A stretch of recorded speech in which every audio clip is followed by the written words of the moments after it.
అందరికీ నమస్కారం. తెలుగు హోమ్ రెసిపీస్కి స్వాగతం.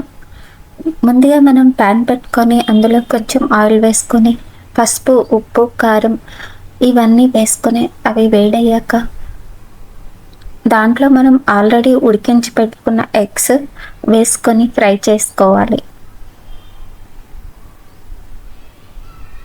ఆ ఎగ్స్కి చిన్నగా నైఫ్తో ఘాట్లు పెట్టుకోవాలి.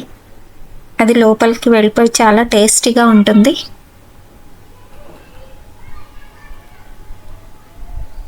చాలా ఎక్కువ ఫ్రై చేసుకోవచ్చు, నేనైతే లైట్గా తీసుకున్నాను. ఆ తర్వాత దాంట్లోనే కొంచెం ఆయిల్ వేసుకొని జీలకర్ర, ఆవాలు, శనగపప్పు వేసుకొని ఫ్రై చేసుకోవాలి పోపు.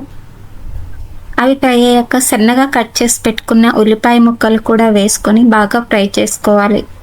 ముక్కలు మెత్తబడాలండి, అప్పటి వరకు ఫ్రై చేసుకోవాలి. మూత పెట్టుకోవాలి. ఈలోపు మనం ఒక చిన్న మిక్సీ జార్ తీసుకొని అందులో సాల్ట్, కొంచెం కారం, ఒలిచిపెట్టుకున్న వెల్లుల్లి రెబ్బలు, కొంచెం జీలకర్ర ఇవన్నీ వేసుకొని మిక్సీ పట్టుకొని పక్కన పెట్టుకోవాలి.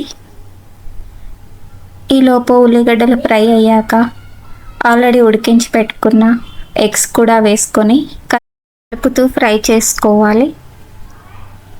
కాసేపు అయ్యాక అదంతా కలిసిపోయి కర్రీ రెడీ అయిపోతుంది. ఇది చాలా టేస్టీగా ఉంటుంది. ఎగ్ వెల్లుల్లి కారం ఒకసారి ట్రై చేయండి. Thank you for watching. Please like and subscribe.